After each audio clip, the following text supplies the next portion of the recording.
दिया कि हे धुंधली ये फल तुम खा लेना और जब तुम इस फल को खाओगी तो तुम गर्भवती हो जाओगी। धुंधली ने फल ले लिया। लेने के बाद में आत्मदेव ब्राह्मण वहां से चले गए। अब धुंधली सोच रही कि इस फल को हम नहीं खाएंगे।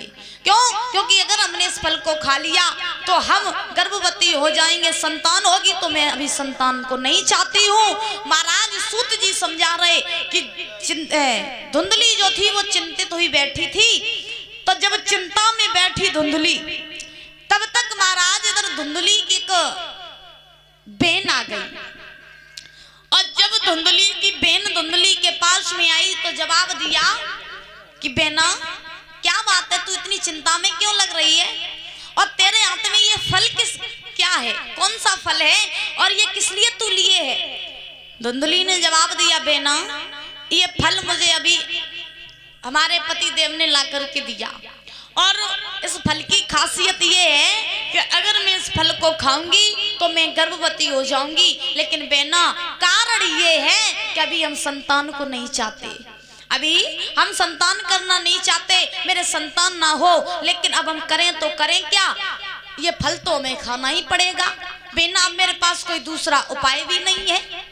तो महाराज धुंधली की बेन ने जवाब दिया बेना मेरे पास इसका बहुत अच्छा उपाय है, मेरे पास बहुत अच्छा इसका उपाय है। अगर तू बता तो बेना ये फल तू ले जा करके गाय को खिला दे और मेरे गर्भ से जो पुत्र होगा, क्योंकि हम गर्भवती ही, और मेरे गर्भ से जो पुत्र होगा वो पुत्र हम तुझे ला करके दे देंगे। लेकिन आत्मदेव को पता नहीं चलना चाहिए कि तूने वो फल खाया या नहीं। अब जो धुंधली की बेन ने इतने वचन कहे सो महाराज धुंधली प्रसन्न हो गई। धुंधली ने जवाब दिया बेना बात तो तूने सही कही, हम गर्भ से भी बचे रहेंगे और पुत्र भी हमारे हो जाएगा और आत्मदेव ब्राह्मण को पता भी नहीं चलेगा। अब धुंधली ने क्या किया कि महाराज उस फल को लिया, ले जा करके गाय को खिला दिया। आत्मदेव को कुछ नहीं बताया कि वो फल का हमने क्या किया। अब जब आत्मदेव को नहीं पता चला, धीरे धीरे धीरे धीरे समय व्यतीत हुआ। होने के बाद में इधर गाय ने गर्भ धारण किया, वो जो फल गाय ने खाया था वो गाय ने गर्भ धारण किया। और इधर महाराज धीरे धीरे समय व्यतीत हुआ। धुंधली की जो बेन थी उसके भी गर्भ से एक बालक ने जन्म लिया, जो बालक ला करके उसकी बेन ने धुंधली को दे दिया। और इधर गाय के भी गर्भ से एक बालक ने जन्म लिया। और गाय के गर्भ से जिस बालक ने जन्म लिया उसकी खास आदत ये थी, खास बात कि महाराज उसके कान जो थे वो बछड़े की तरह थे और शरीर जो था वो मनुष्य की तरह था। अब धुंधली की बेन ने वो बालक ला करके धुंधली को दे दिया। इधर जब धीरे धीरे समय व्यतीत हुआ, आत्मदेव को पता चला कि ये मेरी धुंधली के गर्भ से बालक ने जन्म लिया। लेकिन पता फिर भी नहीं आत्मदेव को चला कि ये मेरा पुत्र है या किसी और का, क्योंकि धुंधली ने आत्मदेव महाराज से वो बात छिपा ली। बात समझ में आ रही है हमारी? हाँ तो ठीक है। इधर सूत जी महाराज समझा रहे हैं हे ऋषियों, आत्मदेव ब्राह्मण के यहाँ पर जब पता चला कि उनके घर में एक पुत्र हुआ, बड़ी खुशी मनाई गई। बहुत महाराज प्रसन्नता है आत्मदेव ब्राह्मण को कि आज मेरे ऊपर जो निर्वंशिया का कलंक लगा था वो आज मेरे ऊपर से हट गया। महाराज ध्यान रखना, जब बड़ी खुशी मनाई आत्मदेव ब्राह्मण ने तो आज आत्मदेव ब्राह्मण ने कुछ संतों को अपने घर बुलाया। बुलाने के बाद में आज गाय के गर्भ से जिस बालक ने जन्म लिया था उसको भी अपने पास में बुलाया। आत्मदेव ब्राह्मण उस बालक का भी लालन पालन अपने ही पुत्र के समान करने लगे। परीक्षित महाराज जब अपने पुत्र के समान उस गाय के बालक का भी लालन पालन करने लगे, संतों को अपने पास बुलाया। जवाब दिया हे संतों, मेरे बालक धीरे धीरे बड़े हो रहे हैं, इनका आप नामकरण संस्कार करवा दीजिए। तो महाराज संत आए हैं, आकर के दोनों बालकों के नामकरण संस्कार करवाए। जो धुंधली की बेन का लड़का था उसका नाम रखा है महाराज धुंधकारी, और गाय के गर्भ से जिस बालक ने जन्म लिया था उसका नाम पड़ा है गोकर्ण। जवाब दिया संतों ने कि हे आत्मदेव, ये जो तुम्हारा बालक है ना, जो धुंधली का बालक है, इसका नाम हम धुंधकारी रख रहे हैं। क्यों इसलिए रख रहे हैं क्योंकि इसकी हस्तरेखा बता रही है कि ये बालक बड़ा होकर के बहुत बड़ा पापी होगा, बहुत बड़ा अधर्मी होगा, गायों पर अत्याचार करेगा, संतों पर अत्याचार करेगा और जीवन में जितने भी बुरे काम होंगे सब काम ये करेगा। और ये जो गाय का बालक है ना, इसका नाम हम गौकर्ण इसलिए रख रहे हैं क्योंकि ये बालक बड़ा होकर के भगवान का भक्त होगा और तुम्हारी सेवा भी यही करेगा और वन में जाकर के भगवान का भजन करेगा और तुम्हारे सारे खानदान का तारन तरन यही गौकर्ण करेगा। इतना महाराज कहते आज जितने भी संत थे सो महाराज वहां से चले गए। जाने के बाद में धीरे धीरे समय व्यतीत होने लगा। दोनों बालक परीक्षित महाराज बड़े होने लगे। जब दोनों बालक बड़े हुए, अच्छा एक बात और बताएं परीक्षित महाराज, पहले के जमाने में जब द्वापर सतयुग था, त्रेता था, तब संतों के द्वारा नामकरण संस्कार करवाए जाते थे और हस्तरेखा देख करके करवाए जाते थे कि बच्चे की क्या हस्तरेखा है, उसी के द्वारा उसके नामकरण संस्कार करवाए जाते थे उसके लक्षण देख करके। जब संत आते थे तो उसके भविष्यवाणी करके जाते थे कि इस बच्चा ऐसा निकलेगा। आज के कलयुग की दशा ये है कि बच्चा हो ना पाए तब तक बच्चे की मौसी नाम सोच ले तो कि हम अपने लल्ला को नाम पिंकू रखें हाँ, कोई कहता हम चिंटू रखेंगे, पता नहीं कैसे कैसे नाम हो जाते हैं। और परीक्षित महाराज ऐसे ऐसे नाम रख दिए जाते जिनका कोई मतलब ही नहीं होता है ना। आजकल तो सब मॉडल जमाना है तो भाई सब मॉडल नाम रखते हैं। पहले के जमाने में लोग रखते थे किसी का नाम रामदास और पता नहीं भगवान के नाम से जोड़ के नाम रखते थे अपना। और आज के जमाने में अगर ऐसे नाम रखते हो तो सब लोग ये बताते हैं इतने पुराने जमाने के नाम कौन रखेगा। और ये बिल्कुल सत्य बात है ना। कभी देख लेना, लड़के की मौसी हमेशा नाम सोचती है कि हम अपने बेटा का नाम ये रखेंगे, बोलिए गोविंद भगवान की। तो जब धीरे धीरे दोनों बालक बड़े हुए, बड़े होने के बाद में प्रमाण ये मिला है कि गौकर्ण महाराज जो थे वो महाराज भगवान का भजन करने लगे और धुंधकारी जो है वो दिन व दिन महाराज बिगड़ने लगा।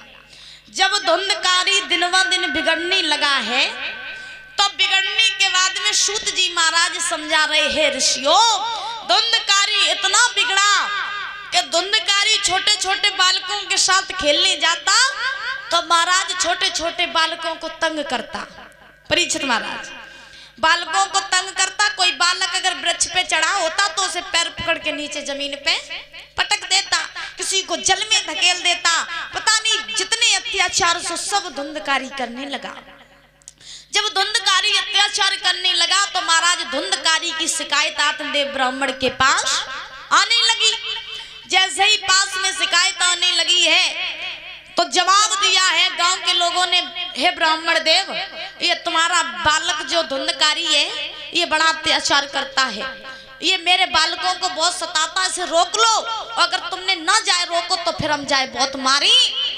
अब आत्मदेव ब्राह्मण ने समझाया लोगों को, भैया हम अपने बालक को समझा लेंगे, आप लोग यहाँ से चले जाओ। एक बार आत्मदेव ब्राह्मण ने उस धुंधकारी को अपने पास में बुलाया, बुला करके जवाब दिया, बेटा तुम ये अत्याचार जो कर रहे हो ये करना छोड़ दो। देखो तुम्हारा भैया गौकर्ण है वो सारा दिन भगवान के भजन में लगा रहता, तो तुम भी भगवान का कम से कम भजन करना सीखो। महाराज धुंधकारी बोला, अगर वो भजन कर रहा तो हम क्यों करें, वो कर रहा है तो उसे करने दो, लेकिन हम जो कर रहे हैं हम वही करेंगे पिताजी, हम तुम्हारी बात नहीं मानेंगे। महाराज धुंधकारी ने एक भी बात नहीं मानी आत्मदेव की। जब एक भी बात नहीं मानी है इधर सूत जी महाराज समझा रहे कि अब तो धुंधकारी दिन व दिन महाराज बिगड़ने लगा। जब धुंधकारी बिगड़ने लगा तो धुंधकारी शराब पीता, मांस खाता, महाराज चरित्रहीन हो गया धुंधकारी। जब धुंधकारी जुआ खेलने जाने लगा तो परीक्षित महाराज सबसे बड़ा बताया जाता है पाप जो होता है वो जुआ खेलना, शराब पीना, मांस खाना और चरित्रहीनता, ये सबसे बड़े पाप होते हैं। और ध्यान रखना कलयुग का वास भी इन्हीं 4 जगहों पर होता है। बुजुर्गों ध्यान देना, कलयुग का वास इन्हीं 4 जगह पर होता है। जहाँ पर जुआ खेलता हो हमेशा जानना कि यहाँ कलयुग का वास है।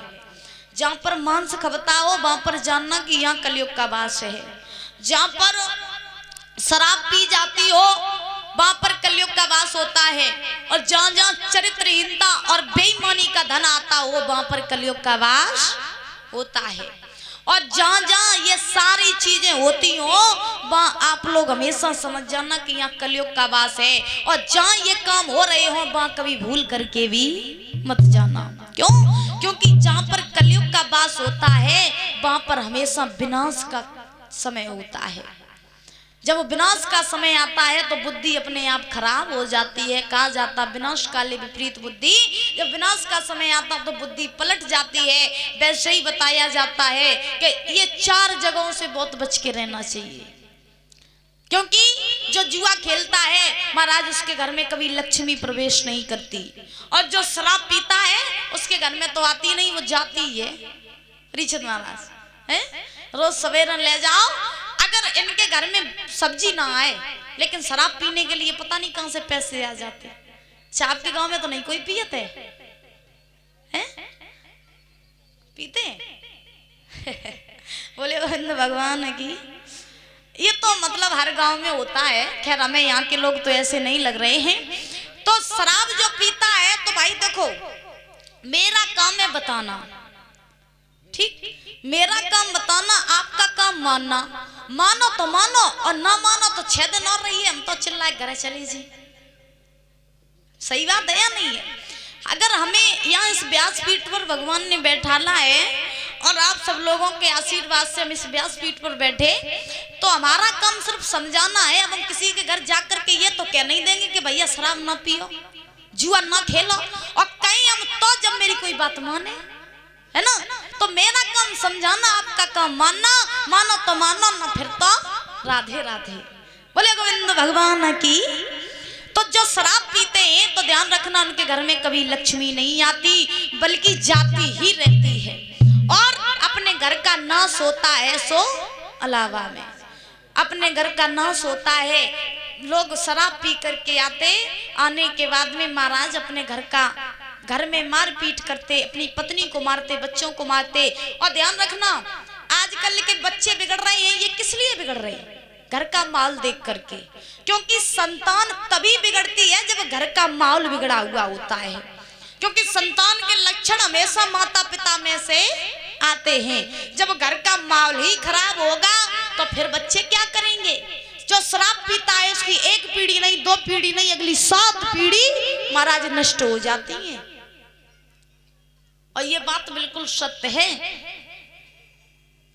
तो तभी बताया जाता है। हाँ, हम ये नहीं कहते कि बिल्कुल छोड़ दो, अगर कोई रोज मौज में चल जाए तो ठीक है, लेकिन ये जो रोज पीने वाले लोग होते हैं ऐसा कभी नहीं करना चाहिए, क्योंकि अंत में आपके घर का विनाश होगा।